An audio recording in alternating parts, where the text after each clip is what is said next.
देखिए आज की 29 अक्टूबर की करंट अफेयर्स है ये।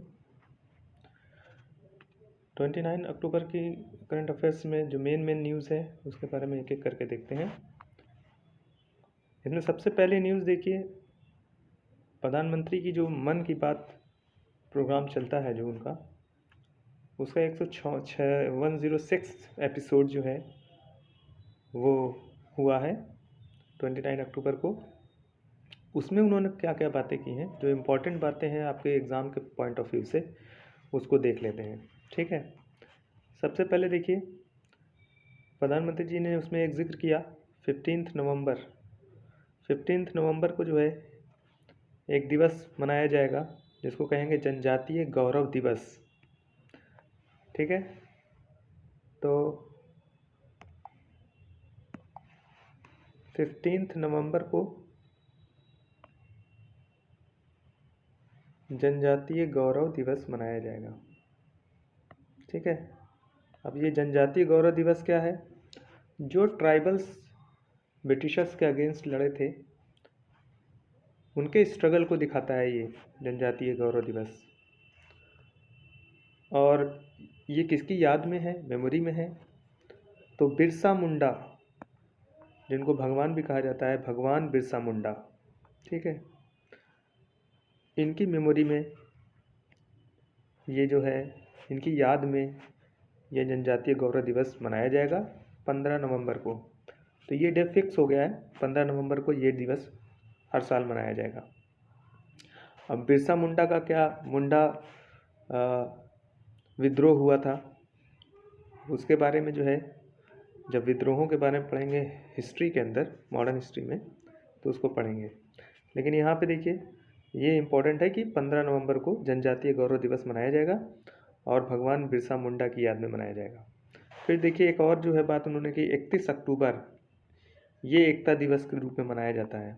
ठीक है, और ये किसकी याद में मनाया जा रहा है? तो बर्थ एनिवर्सरी है ये वल्लभ भाई पटेल की, the iron man of India. Iron man of India कहते हैं, इन्होंने इंडिया को आज़ादी के बाद कलेक्ट करने में, यूनाइट करने में बहुत ज़्यादा जो है एफ़र्ट किया था। इन्हीं के एफ़र्ट की देन है कि इंडिया के अंदर जो इतनी रियासतें थीं, करीब 500 के ऊपर थीं, वो सारी रियासतें एक होकर इंडिया का फॉर्म ली। ठीक है, तो वल्लभ भाई पटेल का जो कंट्रीब्यूशन है वो बहुत ही अहम है, बहुत ही डिफरेंट है। ठीक है, और इन्हीं की 31 अक्टूबर को इन्हीं की मेमोरी में, इन्हीं के बर्थडे पे यूनिटी डे मनाया जाता है। ठीक है, ये एक न्यूज़ थी जो उन्होंने अपनी बात में जिक्र किया। नेक्स्ट देखिए, एक और डे की बात उन्होंने की 30 अक्टूबर। ये जो है गुरु गोविंद साहब, इनकी जो है डेथ एनिवर्सरी है। ठीक है, डेथ एनिवर्सरी है गुरु गोविंद साहब की। तो गुरु गोविंद साहब जी जो है, इनके बारे में हम लोग पढ़ेंगे मॉडर्न हिस्ट्री में। मॉडर्न हिस्ट्री क्या कहें, मिडिवल हिस्ट्री में। ठीक है, मिडिवल हिस्ट्री में इसको जो है हम लोग पढ़ेंगे। तो जितने भी सिख गुरुज़ हैं उनके बारे में जो है डिस्कशन हम लोग कर लेंगे मिडिवल हिस्ट्री के दौर में। ठीक है, रिवीजन करेंगे तो भी आ जाएगा। यहाँ पे ही बस इतना ही जानिए आप कि 30 अक्टूबर डेथ एनिवर्सरी है गुरु गोविंद सिंह जी की। नेक्स्ट देखिए, उन्होंने जो जिक्र किया रानी दुर्गावती जी, ये ट्राइबल क्वीन थी। ठीक है, और इनकी 500th एनिवर्सरी मनाई जा रही है। अभी इन्हीं के नाम पे जो है एक पार्क बनाया जा रहा है आपके एमपी में। ठीक है, इसका जिक्र आया था पिछली न्यूज़ में। फिर देखिए एशियन गेम्स में इंडियन एथलीट्स ने 107 मेडल्स जीते। और उसके बाद जो है जब एशियन गेम्स ख़त्म हो गया तो उसके बाद पैरा एथलेटिक्स एशियन गेम्स शुरू हुआ। पैरा एथलेटिक्स माने विकलांग लोग जिसमें जो है पार्टिसिपेट करते हैं। तो विकलांग एथलेटिक्स का जो गेम होता है उसको कहते हैं पैरा एथलेटिक्स। उसमें 111 इससे भी ज़्यादा जो एशियन गेम्स में लोग जीते हैं। पैरा एथलेटिक्स एशियन गेम्स में जो एथलेटिक्स थे उन्होंने 111 रिकॉर्ड है ये, 111 मेडल्स जीते हैं। ठीक है, तो ये पॉइंट याद रखिएगा, कहीं भी पूछ सकता है वन लाइनर में। फिर देखिए एक और बात उन्होंने कही उसमें, अपनी मन की बात की प्रोग्राम में, special Olympics world summer games.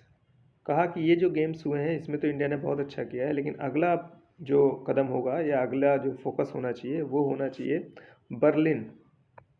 Berlin में एक गेम होने वाला है जिसको कहेंगे special Olympics world summer games. ठीक है, special Olympics world summer games ये होने वाला है बर्लिन में, जर्मनी की राजधानी बर्लिन है, यहाँ पे होने वाला है। तो कहा कि अब इस पे फोकस कीजिए आप, मतलब अपने एथलेटिक्स या खिलाड़ियों से कहा है पीएम जी ने कि आप जो है इस पे जो है फोकस कीजिए। नया गेम अभी आने वाला है जो special Olympics world summer games Berlin में होने वाला है। ठीक है, इसके बाद देखिए एक और चीज़ पे उन्होंने जो है जिक्र किया अंबाजी टेम्पल के ऊपर। अंबाजी टेम्पल पड़ती है गुजरात में, हाँ ठीक है, इसको अंबाजी शक्ति पीठ भी कहते हैं। ठीक है, अंबाजी शक्ति पीठ।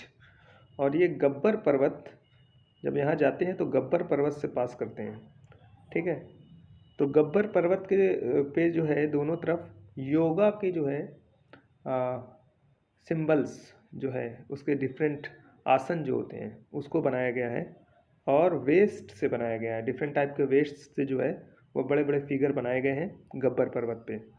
तो आप जानते रहिए अंबाजी टेम्पल जो है गुजरात में है, और गब्बर पर्वत के थ्रू ही जाते हैं अंबाजी टेम्पल पे। ठीक है, चलिए वेस्ट टू वेल्थ नाम से जो है बाकायदा कैंपेन चलाया है मोदी जी ने कि आपका जो वेस्ट है उसको भी आप यूज़ कीजिए।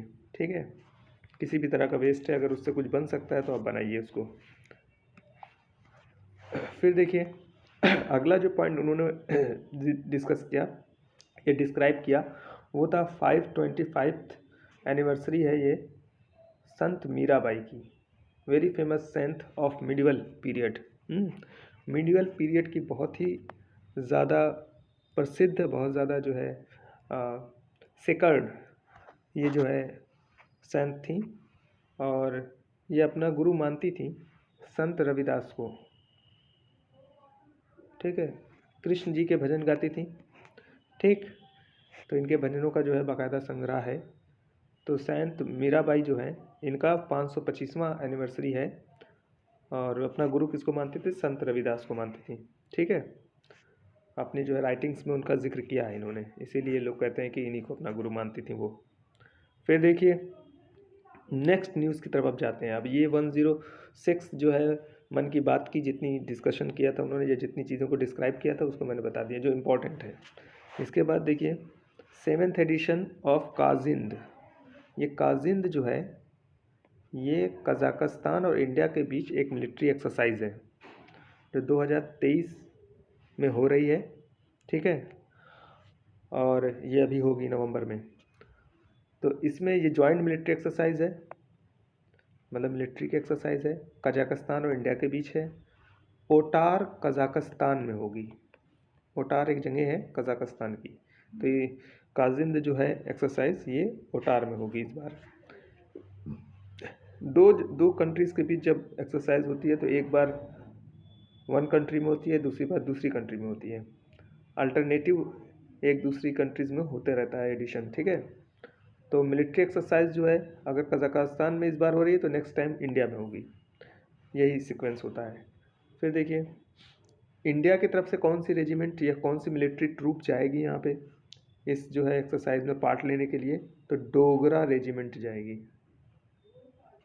डोगरा रेजिमेंट की बटालियन जो है वहाँ पार्टिसिपेट करेगी। ठीक है, डोगरा रेजिमेंट का मतलब है डोगरा जो है एक टुकड़ी है सेना की जिसका नाम डोगरा रेजिमेंट है। ठीक है, ये जाएगी वहाँ पार्टिसिपेट करेगी मिलिट्री एक्सरसाइज में। तो इंडिया की तरफ से डोगरा रेजिमेंट जाएगी, पूछ सकता है क्वेश्चन कौन सी रेजिमेंट गई थी या काजिंद क्या है। ठीक है, इस तरह का क्वेश्चन पूछेगा, कहाँ पे हुआ ये एक्सरसाइज ये पूछ सकता है। ठीक है, काजिंद किसके बीच होती है ये पूछ सकता है, कौन सा एडिशन था ये भी पूछ सकता है, 7th एडिशन है। ठीक है, देखिए इसके पहले 2016 में इन दोनों देशों के बीच एक एक्सरसाइज हुई थी जिसको कहते हैं प्रबल दोस्तक। ठीक, प्रबल दोस्तक ये एक्सरसाइज है, तो ये 2016 की है। फिर देखिए तीसरी न्यूज़ की तरफ चलते हैं। अर्बन मोबिलिटी इंडिया कॉन्फ्रेंस, ये कॉन्फ्रेंस जो हुई है नई दिल्ली में हुई है। ठीक है, हरदीप सिंह सूरी जो हैं, हरदीप सिंह पुरी जो हैं, इन्होंने जो है इसका जो है उद्घाटन किया था। तो 16वां है ये। ठीक है, अर्बन मोबिलिटी इंडिया कॉन्फ्रेंस ये नई दिल्ली में हुई है। ठीक, नेक्स्ट देखिए इंडिया ने जो टारगेट रखा है कि कार्बन का एमिशन जो हो रहा है वो उसको ज़ीरो कर देगा 2070 तक। ये क्वेश्चन पूछा था, कई कई जगह पे पूछा है ये क्वेश्चन। 2070 तक इंडिया जो है अपना कार्बन जो प्रोड्यूस हो रहा है और उसको वो ज़ीरो कर देगा। तो नेट ज़ीरो कार्बन एमिशन हो जाएगा 2070 तक। ये इंडिया का टारगेट है। होगा कि नहीं होगा ये नहीं है, लेकिन टारगेट इसका रख दिया गया है 2070 तक करेंगे। फिर देखिए अब वो होगा कैसे, जैसे जो थर्मल पावर प्लांट्स चल रहे हैं उसको ख़त्म किया जाएगा या कम किया जाएगा। और भी डिफरेंट डिफरेंट चीज़ें हैं जिसको, जैसे आपका उज्ज्वला स्कीम है, ये भी कार्बन का जो एमिशन हो रहा है उसको कम करेगा। आपका जो है पेट्रोल और डीजल की गाड़ियाँ जो हैं उसको जो है एलिमिनेट किया जाएगा या धीरे धीरे कम किया जाएगा। उसके लिए इलेक्ट्रिक व्हीकल्स आ गई हैं। ठीक है, न्यूक्लियर पावर की तरफ जो है ज़्यादा ध्यान दिया जाएगा। तो ये सब करके जो है ये नेट ज़ीरो का जो टारगेट है उसको अचीव किया जा सकता है। सोलर वाला जो है आप देखिए, सोलर पावर उस पर बहुत फोकस किया जा रहा है। ठीक है, अब देखिए ग्लोबल इनोवेशन इंडेक्स, ये 2022 का भी है, 23 का आया नहीं है। 2022 में इंडिया जो है 14th पोजीशन पे था। असल में इसके पहले 2014 के टाइम पे जो है ये 81 पे था इंडिया, और अब जो है वो पहुंच गया है 14th पे। तो इनोवेशन इंडेक्स में जो है नई नई जो है चीज़ें जब लोग करते हैं किसी कंट्री में तो उसको इनोवेशन बोलते हैं। तो ग्लोबल इनोवेशन इंडेक्स में 2022 के 14th पोजीशन पे है इंडिया। चलिए, ये पूछ सकता है कि किस पोजीशन पे था इंडिया। फिर देखिए 3 न्यू क्रिमिनल लॉ की बिल या बिल कहें ड्राफ्ट बनाया गया है, और सरकार चाहती है ये नए बिल जो है पास हो जाएं पार्लियामेंट से, और जो पुराने क्रिमिनल लॉज हैं उसको रिप्लेस कर दें।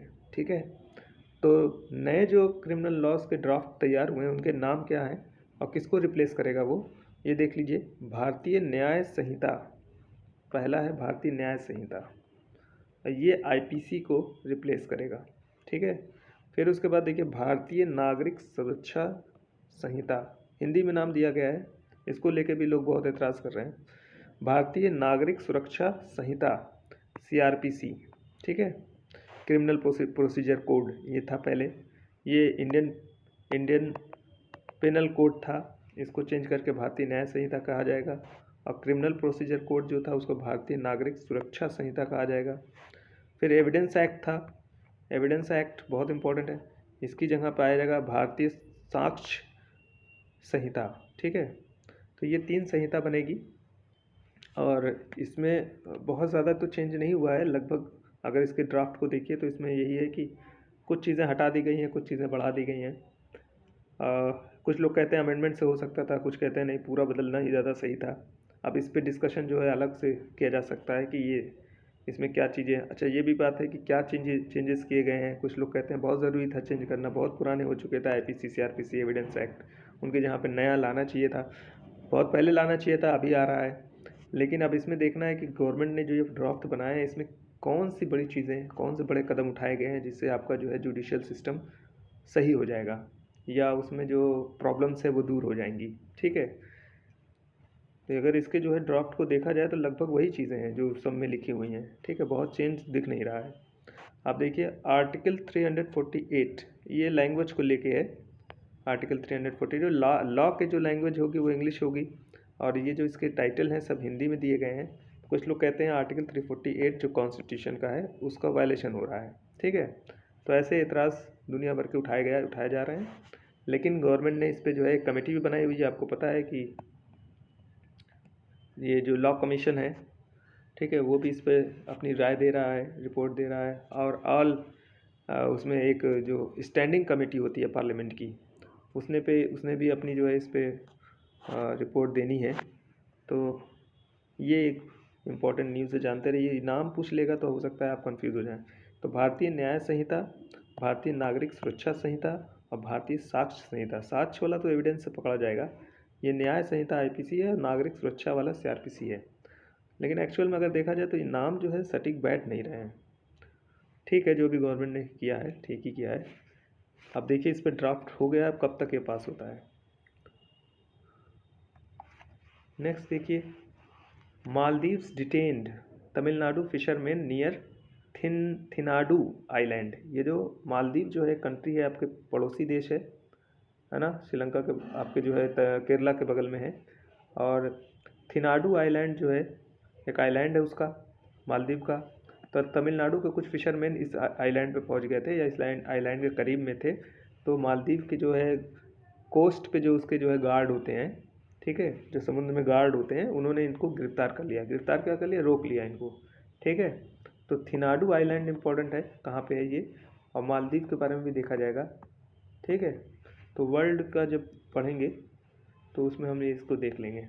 लेकिन अभी जानते रहो कि मालदीव के थिनाडू आइलैंड पे जो है तमिलनाडु के फिशरमैन्स को जो है मछुआरों को पकड़ा गया है, ठीक है।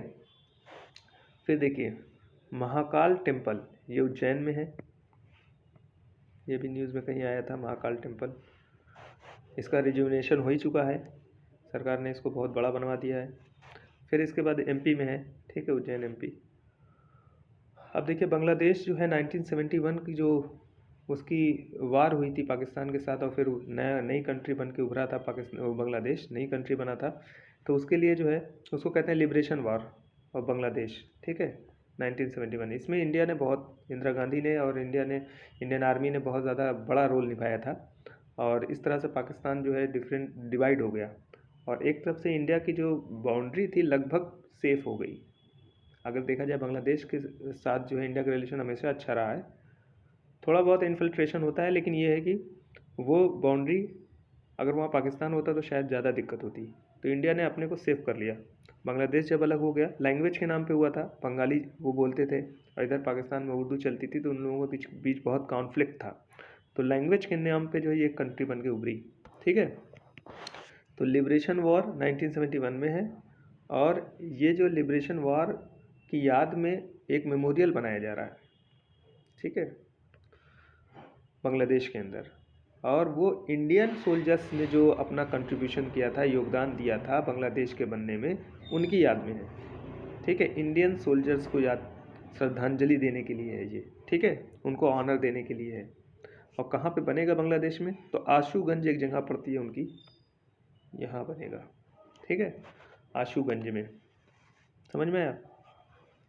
नेक्स्ट देखिए जो न्यूज़ है वो WHO से रिलेटेड है। इसमें बहुत सारे न्यूज़ है आगे, तो इसको ज़रा ध्यान से देखिएगा। WHO जो है वर्ल्ड हेल्थ ऑर्गेनाइजेशन, इसका गठन जो हुआ था 1948 में हुआ था। इसका हेडक्वार्टर जो है जिनेवा में है, ठीक है।